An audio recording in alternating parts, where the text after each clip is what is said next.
broadcast network, AFTERBUZZ TV. Over 20 million weekly downloads in over 150 countries, and your number one source for after-show entertainment.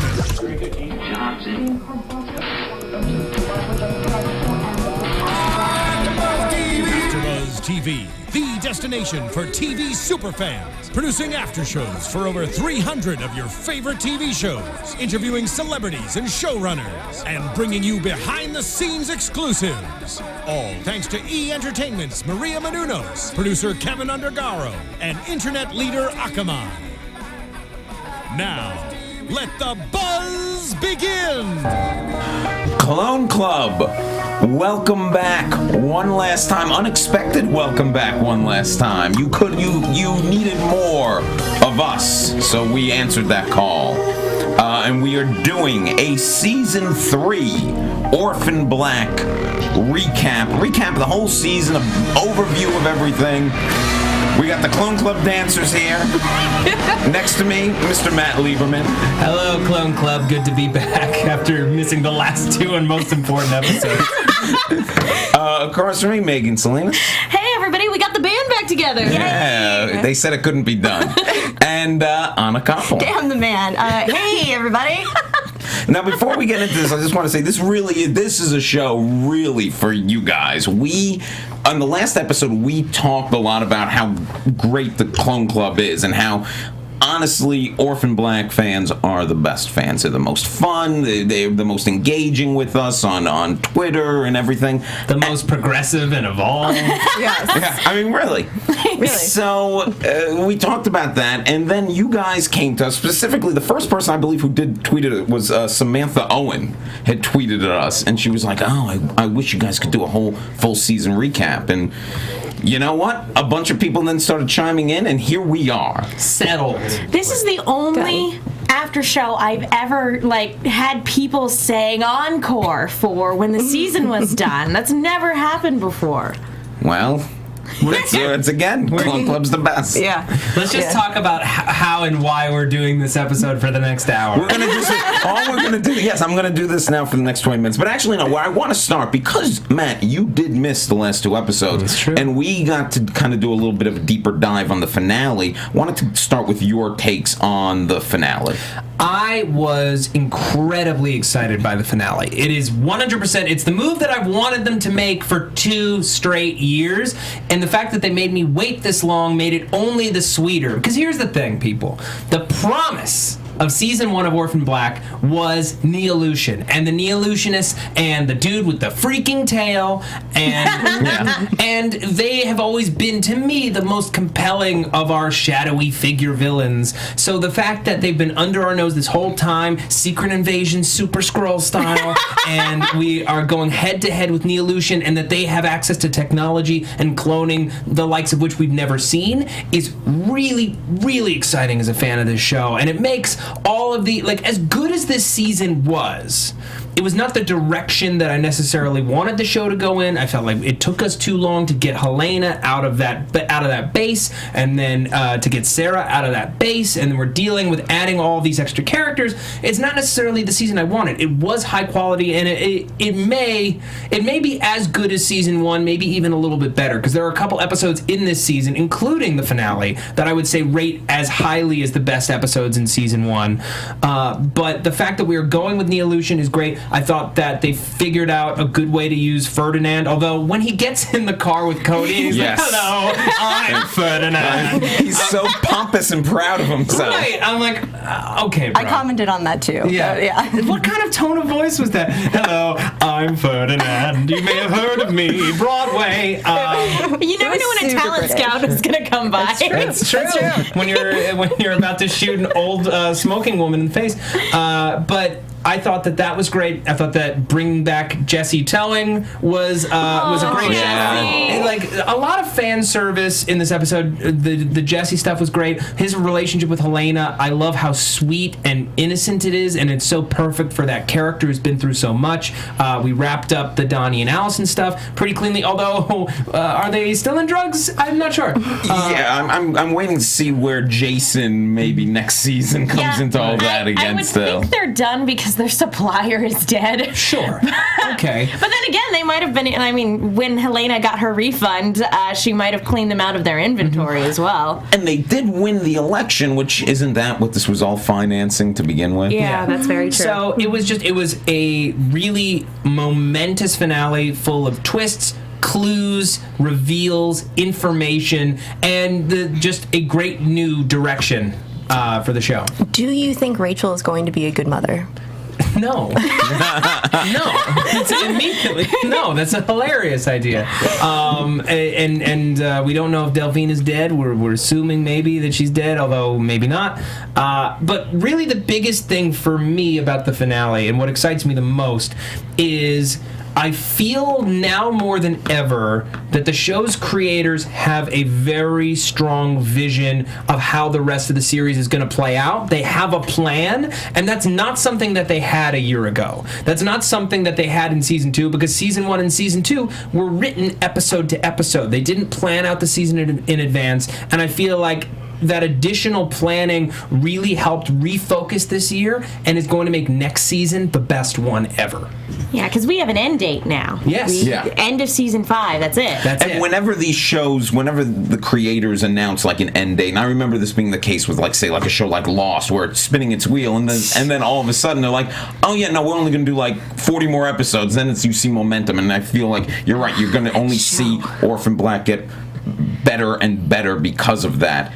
We'll talk about Lost off the air. Yeah. I was going to say we can't talk about it here. But strong feelings. The other thing, talking about that last episode, I thought it really hammered home also the biggest theme of this season, which was family. Mm-hmm. Where you have that great scene at the dinner table, the whole clone club together, finally people even who had been kind of on the outskirts of it, like Art and people like that, all together as this one big kind of warm, welcoming family. And then the other thing we talked about last week was the last two scenes are all about generations of women. You have Charlotte, Rachel, and then Rachel's mother, Susan Duncan, followed by a scene with 4 generations of women with Kendall, Mrs. S, Sarah, and then Kira. Good job, Will. Yeah. And I thought, and that really hammered home to me some of the themes about the season, which I actually do think this was the best season yet. And there was a run from episodes 5 to 8, which was when Sarah got captured by Castor, to then the episodes that started with Helena with the Hendrixes and stuff like that. That was as good a run of episodes of any show I've seen in a while. Like these 4 episodes, just to me, are 4 of the best that the series has done overall.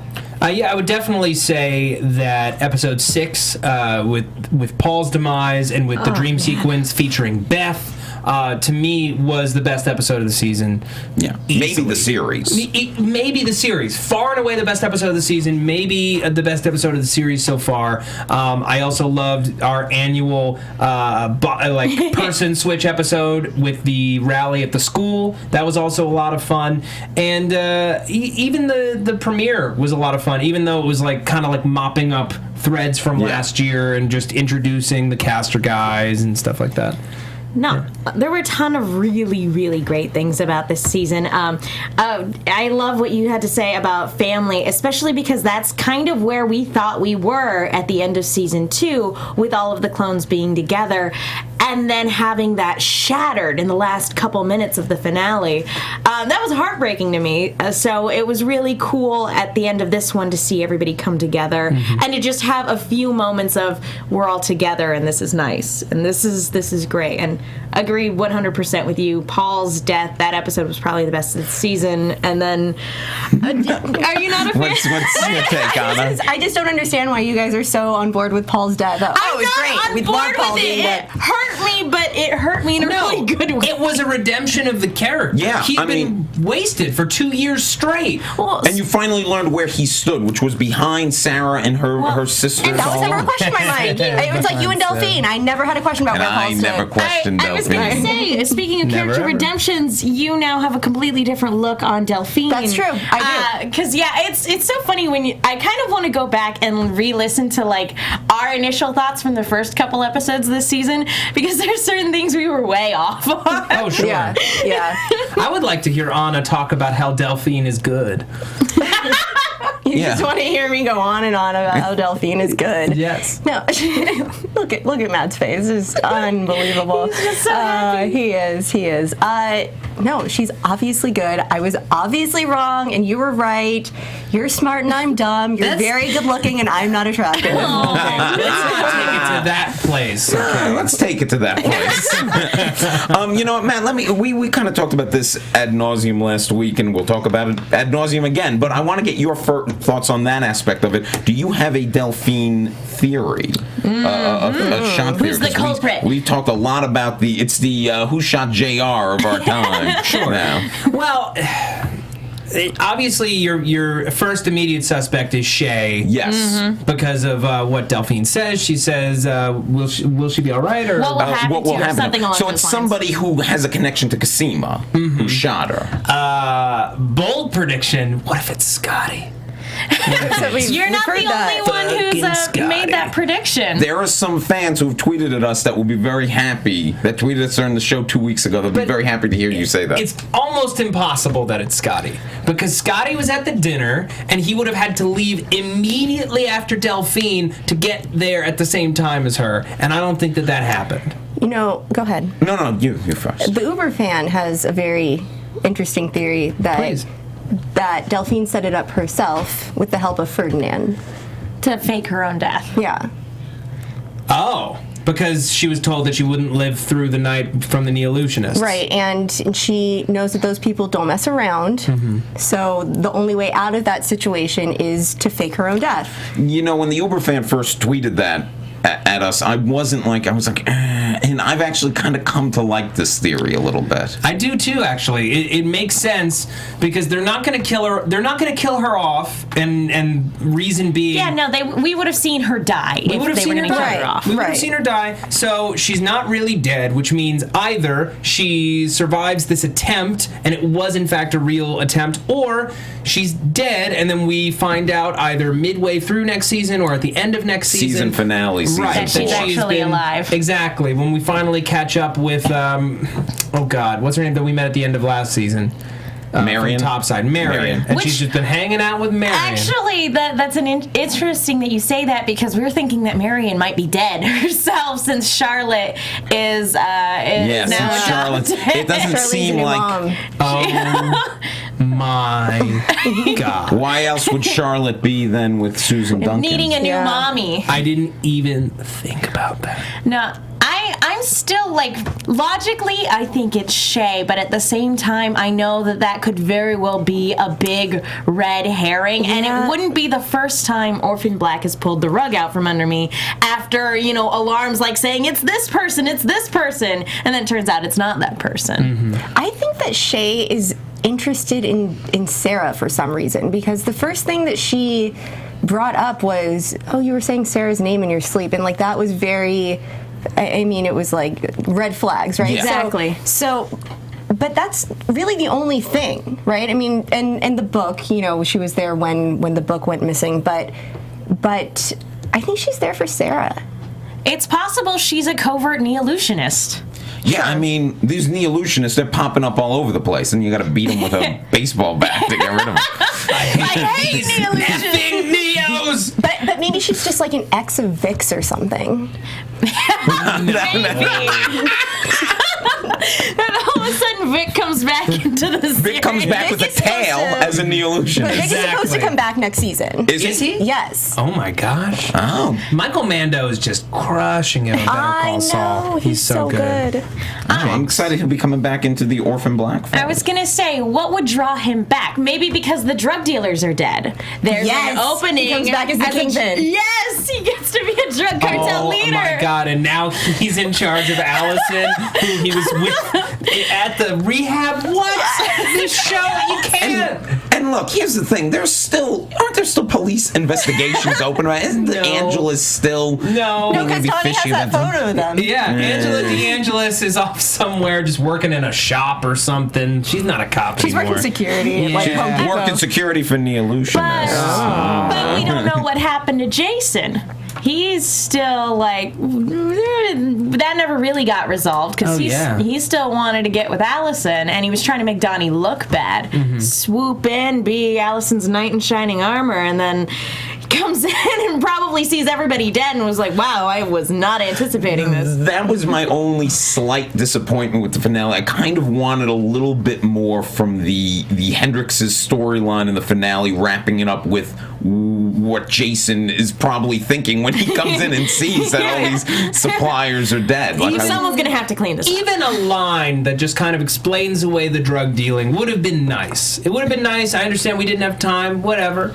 But it would have been nice because it's the one thing that's really kind of left open-ended. Not quite. There are a few open-ended things. What are the other ones? Well, just speaking of predictions, Alicia Perez on Twitter, using the hashtag ABTV Orphan Black, which we are keeping an eye on, asks us, do you think Crystal will join Clone Club next season? At this point, they have to let her in. I actually was a little disappointed she wasn't sitting there at the but that would have taken like some explanation. At the very least, have like Sarah or somebody sit down and be like, we have a long story to tell you. Well, also, I mean, look, she woke up in Dyad. Like, why do weird things keep happening? I mean, so clearly, there's no way you hide this from. And you know, Clone Club has only gotten stronger. Yeah, that's what she did. She was like, well, yeah, she straight up bitch. Yeah, I didn't want to hit Matt, so I played it this way. Thank you, Will. Thank you. But you know, there's something about, we were talking about how at the end you see this big table full of everyone in Clone Club, and I think there is safety in numbers. The bigger Clone Club is, in a way, it's the better it is and the stronger it is. And look, Sarah made a mistake. She should have let Felix let Crystal in on Clone Club. Oh, totally. That was easily a big mistake. She has a right to know. She has a right to know. There's no going back on that, but here's the thing. She's at Dyad. She is with Dyad. Delphine no longer controls Dyad, so we have no idea what's going on in regards to Crystal's safety. At this moment in time, she is a Neolution loose end. She's in grave danger. And unless Delphine did something before she went and tried to, set up Cosima to have love for the rest of her life and then get killed, she's still in danger. But go ahead. Oh, no, I was just going to say she's a sitting duck. Not knowing that there are all these other dangerous forces looking to kidnap clones and harvest clone DNA and do all sorts of other things. Yeah, but I she's think a sitting duck. That could have been when Delphine said what is going to happen to her. That could have been a question about Crystal, too. That maybe she put some sort of plan into action, and yeah, now this innocent person is going to. But I feel like we just had a very emotional scene with Delphine and Cosima. For her to then be talking about Crystal would be so much of a. But she knows that Cosima is okay. She has her sisters. Cosima's not okay. Not okay. She's okay enough though. She has protection around her. Crystal's a sitting duck, as Megan just pointed out. See, I don't think Crystal's. I just assume Crystal's going to be fine. She's there. I do. I mean, I think that she's out of the. But Dyad's not the big villains, and the Illusionists and the Illusions and Dyad are different. Just because there's a bigger bad doesn't mean Dyad's not bad. Look, they're all. Hey, look, all our characters who work for Dyad. I think Scott's the only one who still works for Dyad. That's like saying the Proletheans aren't the real bad guys. Yeah. Do you think that Ferdinand and whoever takes over Dyad are really going to care about Crystal as a person who got ripped from her home and kidnapped? I assume Crystal's already out of there. That's the other thing. I hate when, anytime in movie, books, television, lying to somebody, withholding the truth from them to protect them. No! That does the exact opposite. That puts them in more danger because they don't have their guard up. They have no idea what's coming for them. Here's the thing, and this is just talking about a personality. This woman, Crystal, is the exact kind of person to make the kind of noise that Dyad and Topside would not want anyone to make. Run straight to the cops. People might not believe her, but she will do whatever she can. She was already trying to investigate it on her own, even without skills. This is not a person that you want set free unless you are certain that she's going to keep her mouth shut, and I can't think of a good reason why unless they pay her a boatload of money. Well, to be fair, she was investigating Castor. She had no awareness she was a clone before this. That's true. She was investigating Castor and It's these all creepy... tied together, Well, though. but no, Castor was a separate operation, which is now defunct. It's all tied together because of the Neolutionists. Yeah. They had their hands in everything because they're awful. We don't even know what the Neolutionists will want yet. That's We true. thought they just wanted to go clubbing. They wanted to self-direct evolution. And I'm telling you, even though all of the Castor clones, with the exception of Mark, are dead, I guarantee that we're going to see at least one new Castor that's just a Neolution Castor that they made after the fact. I wouldn't be shocked if we see another Castor clone pop up just because, you know. you can. Yeah, if you've already established there are clones of this one guy, you might as well have more pop up. Let me ask you an overall question for the season, because I know going into the season, a lot of people were concerned that now we have these male clones, somehow it was going to take away, that Castor, spending too much time with these guys, would take away from what everyone loves about the show, which is the sisterhood and Tatiana's performance. I personally was worried about that, but I feel like they did a great job of balancing it out, personally. I don't know, what did you guys think? No, I agree. I think they did a great job balancing, and I think that it actually added a level of depth to the storyline that I appreciate. Yeah, I totally see why people would be concerned about that. And to be fair, it's a legitimate concern because part of what makes this show so unique is the abundance of female characters. It passes every single episode passes the Bechdel test. Yeah. And it's very rare to see that on television. So I can see why people were concerned about that. But Sarah, all our clones will always be the strong characters that they are. They're strong. They're all well developed. They all have flaws. They all have strengths and weaknesses. And as long as that was maintained, there was nothing to worry about. And that's exactly what they did. All of our characters, even though like it breaks our heart to see Cosima and Delphine butting heads and everything like that, all of the characters still maintained their, well-rounded, everything that made them them. And that is kind of what saw the season through. Mm-hmm. For me, it's kind of a complicated answer. So, personally, I felt like the season was a little claustrophobic, and if anything, Ari Millen, in order to make sure that all of our existing clones had full storylines, Ari Millen, if anything, got shortchanged. He only got 2 new characters, one of which was killed off almost immediately. Yeah, in the second episode. So he really was only pulling double duty instead of quadruple or octuple duty at this point, like Tatiana. Not that we necessarily needed more, but I don't know. It felt a little claustrophobic to me. I'm excited that we've thinned the herd a little bit, and I just want to see. I want to see season 4. I want to see it really badly because I can already tell season 4 is the season I wanted. It's the season I want. You're talking about Ari's performance, and I think what helped with a lot of people's fears with the casting is that he did a really terrific job. And the first 4 episodes of this season were the ones that I think were the most, even though Sarah gets to the base in episode 5, it still became about her and Helena more. When they were separated, that's when it felt more Castor clone oriented. Those first couple episodes established them. And you're right, I actually thought they would end up doing more with them because they spent so much time, particularly in the first 2 episodes, there was establishing. a lot of setup. Yeah. Well, it wasn't until episode 3 that we really got back into Mark's story. So it was kind of like, we had Rudy and Seth enter in episode 1, they got established in episode 2, we had the death in episode 2, and then we kind of spent most of 3 with Mark and Gracie, which I guess this show does have kind of super compressed time, so Mark could potentially live out till the end of the series, right? We with the fact that they found Cody, who is both the source for Castor DNA and Lita DNA. Oh, Kendall. Kendall. Sorry. Oh my God. Sorry. I'm getting old.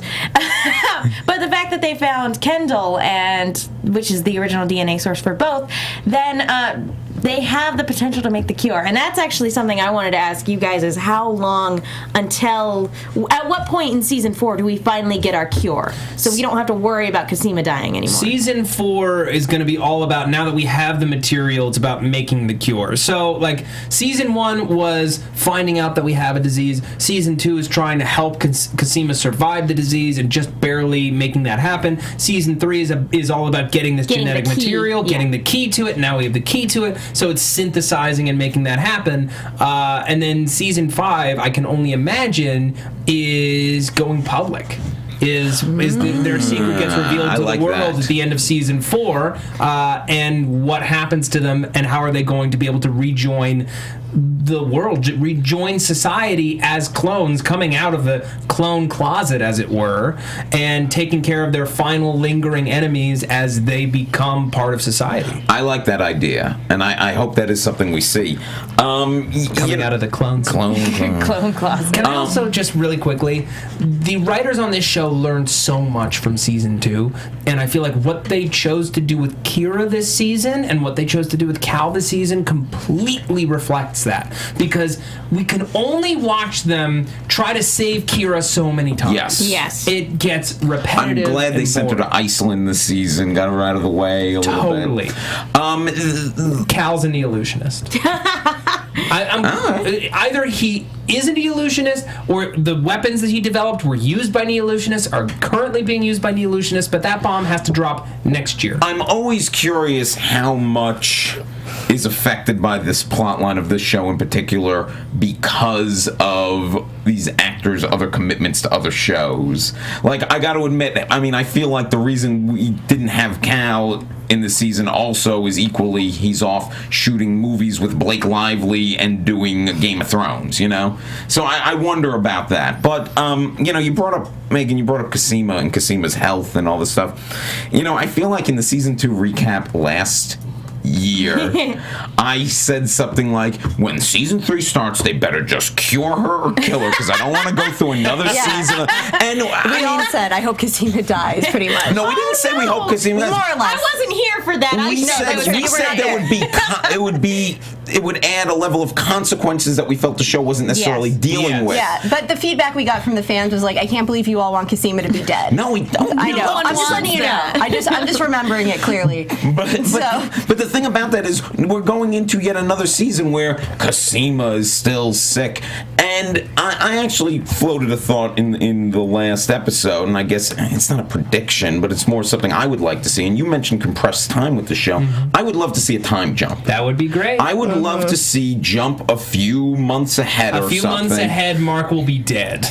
Well, you know, or like he's suffering. Maybe Cosima's been cured already, or she's on the mend because they've got things going. Helena's a little more pregnant. Rachel is back to like kind of being a little more in with control. Her robot eye. With her robot eye. Like, I mean, I think the show actually would benefit from jumping ahead a little bit, and maybe the rest of the clones have gotten a little complacent, and all of a sudden the neo-illusionist threat finally rears its head and.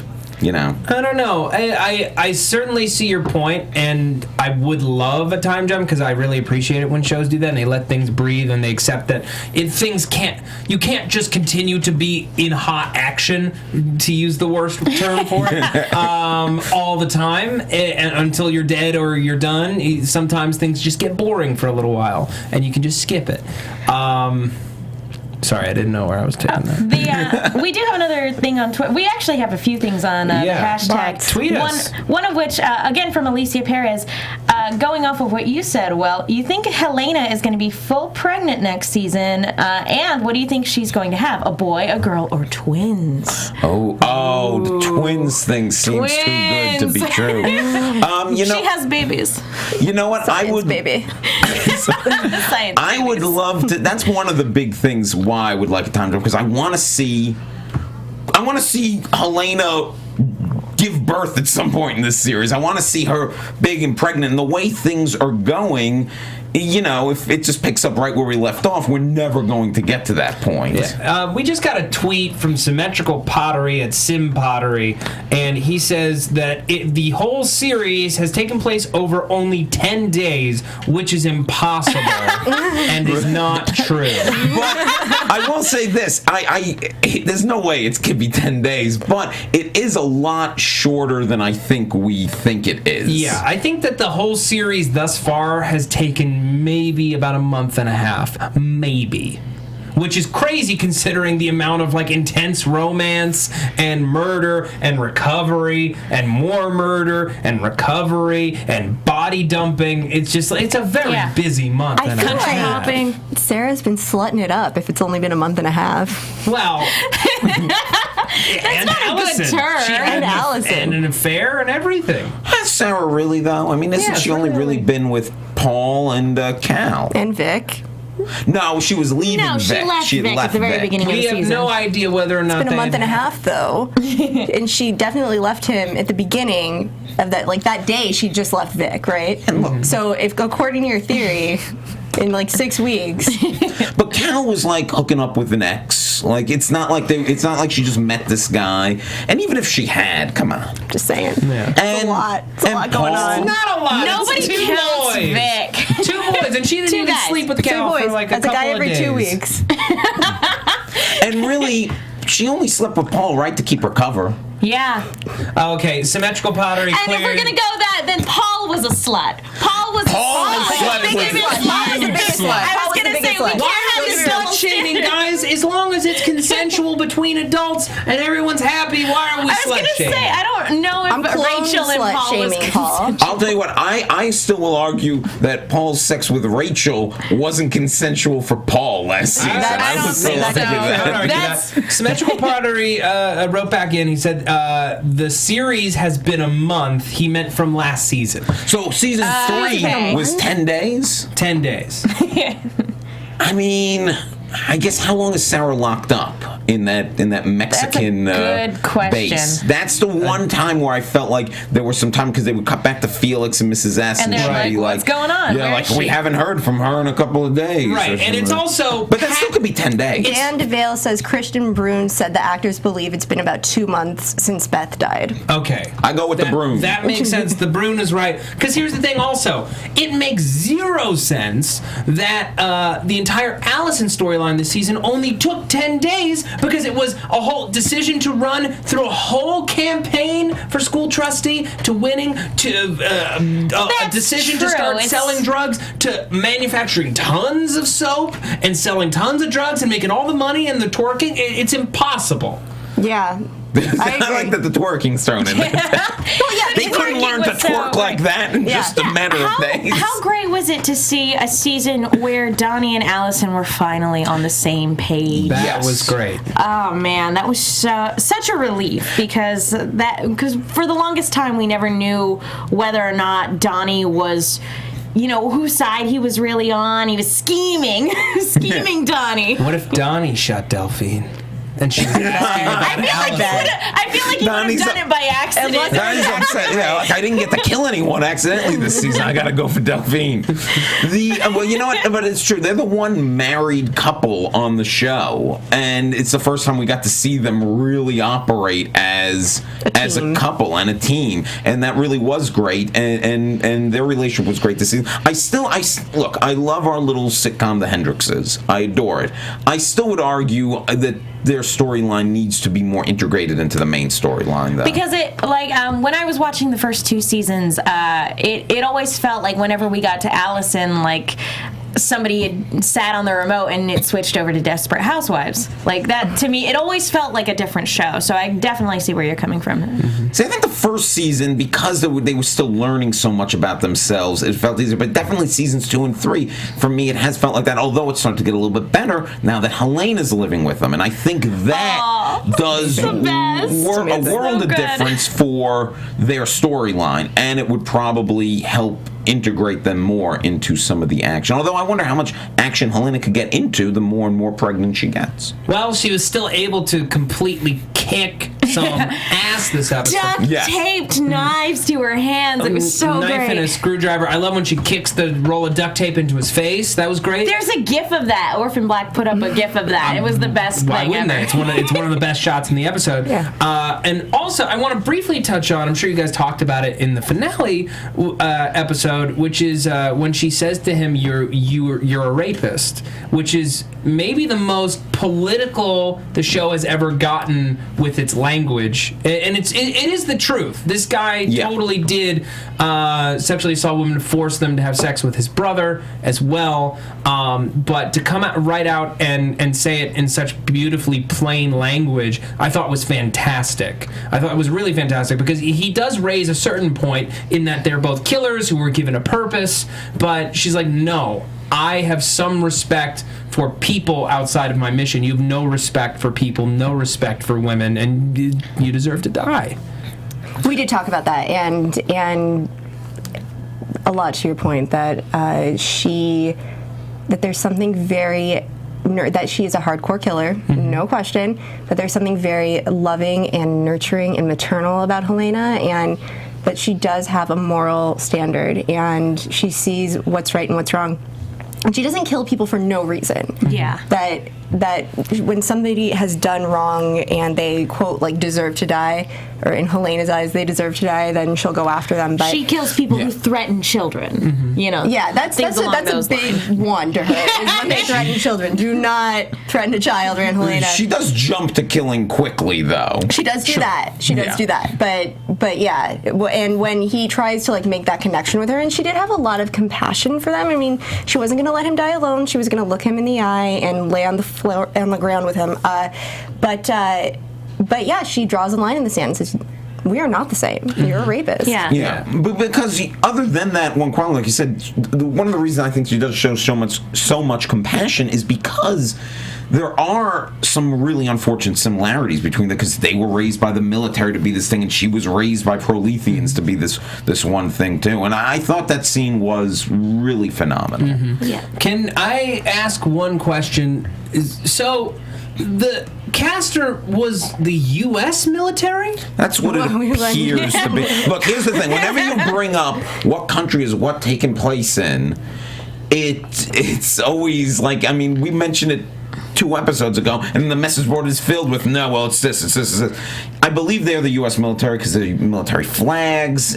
And the U.S. flag. When Cody meets with, with the CIA, honestly, it's the American flag and right there. It's the U.S. military uniforms. It's been pointed out to us. And on their uniforms, I believe it says United States. So America is the bad guys. But but the rest of the show is Canadian. They're all in Canada. Right. There's some debate about that. The rest of the show is sort of loosely based Toronto. It's in city. Yeah. It takes place in city, guys. Yeah. It's City, in Canada. vague North City American country. city. North America, somewhere. Their money is definitely Canadian, but their military is definitely American. It translates. Can we talk predictions for season 4? I do have one one fun one from the live chat that I saw before the show from Lee McHugh. Sort the clones into Hogwarts houses. We can just stick with the main members of our clone club. Like Rachel would obviously be in Slytherin, I think. Sure. Yeah. I would also argue that Allison would be in Slytherin. I agree, because Slytherins aren't necessarily evil; they're just ambitious. They're ambitious. Exactly. She is ambitious. Guys, I have never seen Harry Potter, so I am out on this conversation. Just say Hufflepuff for everything. I refuse to say a ridiculous word like that. Absolutely not. Absolutely not. Here's the thing, though. What about Ravenclaw? Helena. I have my own brand. Helena. I'm going to say this right now. Helena Hufflepuff. Helena Hufflepuff. Loyalty to the end. Loyal. She was perverted for evil means, but I would say that she's a Cosima Ravenclaw? Ravenclaw, totally. What are the qualities of Ravenclaw? They're very academic. Intelligence, academic, brilliant. Logic. So Sarah's the Harry Potter of the situation. She would be in Gryffindor. She's a Gryffindor. Absolutely. Fair enough. Gryffindors are all about bravery. Right before we get to predictions, I just wanted to ask one more question to everybody. Was there, because, I feel like each season a different clone takes the title as kind of like my favorite of the season. So I was just kind of curious who maybe your favorite storyline or favorite clone this season was. Matt, do you want to know? As much as I enjoyed the Allison ride this season, I'm gonna have to go Sarah. I'm gonna have to go Sarah. I really, really enjoyed how she took charge this season. I loved the episodes when she was trying to get out of Mexico and dealing with Helena. I just thought that I have to go with Sarah personally. Megan? It's hard not to go with Sarah because she is our main focus, and it's her that's propelling the plot forward, finding out all this stuff about the origins of the clones, especially finding out about Mrs. S's backstory and everything like that. We wouldn't have that if it wasn't Sarah propelling us forward. Honestly, though, I love watching Helena. I love watching Helena and Allison, so I can't pick. It's a tie between those two. Honest. I loved Helena this season. I'm a big Helena fan, but I think I'm always her little spirit animal. Her little spirit. You know what? I'm so glad you. Maybe Tupac was my favorite. Tupac was the best Tatiana performances. Yeah. I guess I'm going to go Helena, too, because I also feel like what's so great about all these characters have had such great arcs as this series has gone on. Like, all of them have made these fully realized changes. But I guess Helena still is the biggest because this is the season we got to see her really embrace being part of the family. And really, because even last season when it ended, it's like she was still a little bit like... the Helena at the end of last season, Allison wouldn't have been so quick to let into her home. But now she lets Helena in, and I feel like we're at the point of no return with Helena. Like, we never have to worry about Helena being against her sestras again at this point. Like, I feel like she's fully integrated. Do we have to worry about her having an affair with Donnie? No, because she's got Jesse. She's got Jesse. She's got Jesse. But I think Jesse should still be a little concerned because I still don't think he realizes the relationship he's getting into. He's not as strong as Baby Ox.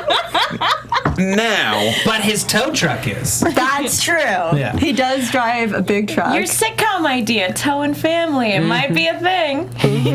Well, let's get in. They have twins. Let's get into now those, I guess, for season 4 predictions. Yeah, girl. Yeah, girl, get it. Get it.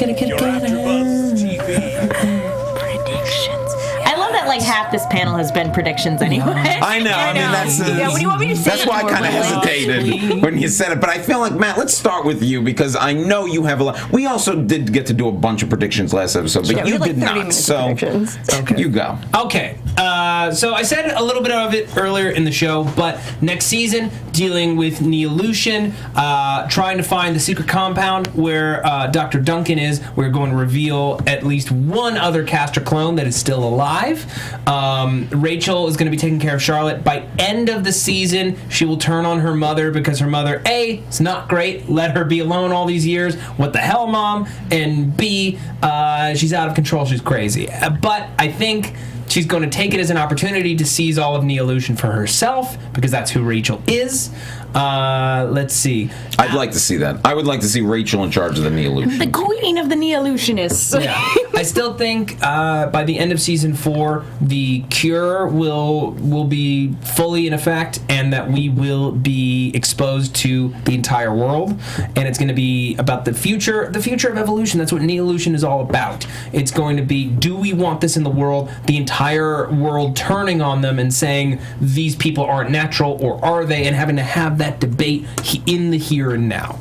Also, Felix will not get nearly enough screen time next season as it happens every season. It does happen every season. Although I feel like the second half of the season, he had at least a little bit more to do. He had that great scene with Crystal. Mm-hmm. He took charge a little bit in that last episode and a couple of scenes, but he does need more. Also, Tony comes back next season and will have sex with someone.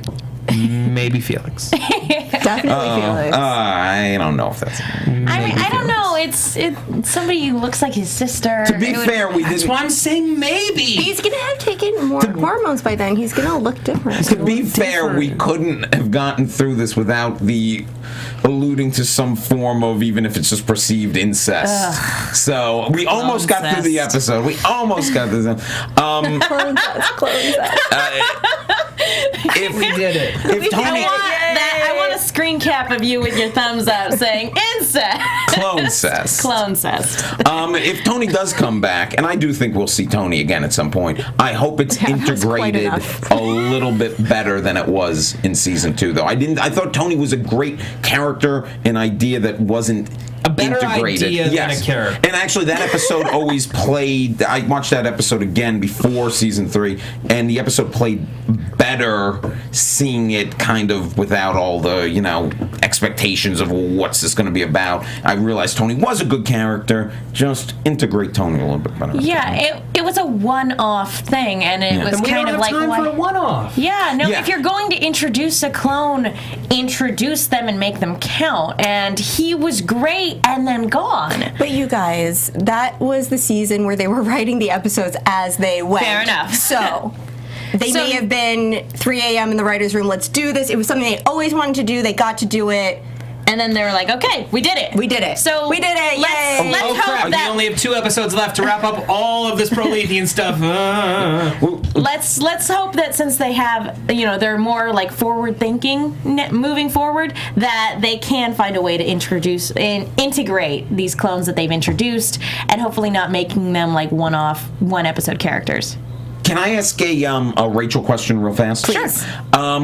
Going into the season, and I think in the first episode, maybe it was me, maybe it was more than just me, I don't know, but we were talking about, will Rachel be redeemed this season? Will they at some point have to rescue Rachel and put her in the clone? No, Rachel was always kind of had a plan and was in charge of doing stuff and everything, and she was bad. Do you think that as the series goes on, though, we will eventually get a Rachel redemption, or is she always just going to be the one terrible clone and eventually they're just going to have to take her out? I think it depends on the Neolutionists, in all honesty, because she's always been that ambitious person. I honestly think that being reconnected with her mother, it's going to go one of a couple ways, because Rachel is still very limited. She's still in a wheelchair. She's still recovering. So in this process, depending on how the Neolutionists treat her, it could go either way.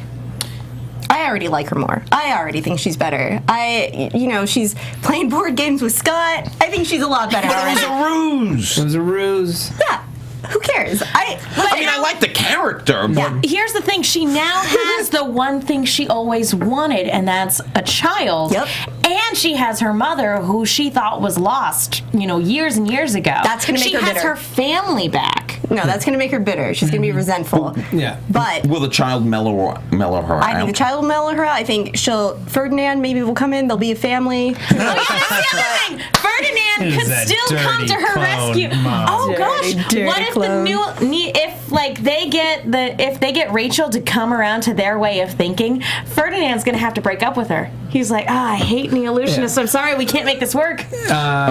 Sorry, it's just fine. I personally, Rachel is the big bad of this show. We can empathize with her all that we want, but she has no interest in her other clone sisters. She only has interest in herself, and that ultimately will be her downfall in season 5. But she is still a Sestra, whether she likes it or not. And I feel like the overwhelming love of all the Sestras one day will win her over. Kira magic will eventually. Kira magic. Yes. Remember, that's the other thing. Kira is still Kira magic.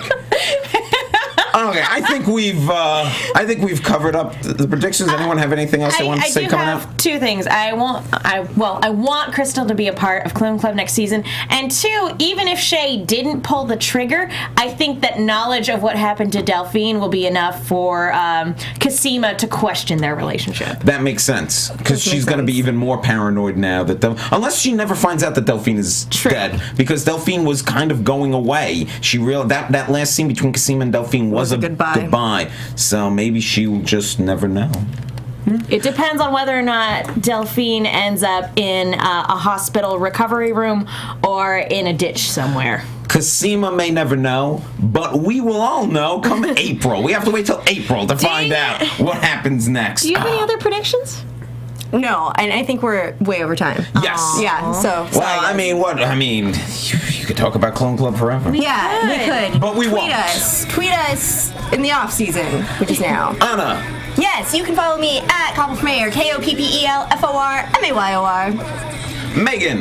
You can follow me on Twitter at TheMenguin. That's TheMenguin. I'm also on a bunch of shows here at AfterBuzz. I've started writing articles for The Movie Chick with 2 Ks. Be sure to check those out, and be sure to check out The Movie Chick quick reviews on our sister network, Popcorn Talk. I just did one for the Minions. Be sure to check that out. Matt. All right, you can find me on Twitter at Matt Lieberman. That's MattLieberman. And you can find my advice videos 5 days a week, LieberFriends.com. And follow me on Twitter at The Real Will Link, and listen to my pop culture podcast, Will Sean Podcast, and maybe I'll be doing some other shows here. I don't know. We'll figure that out.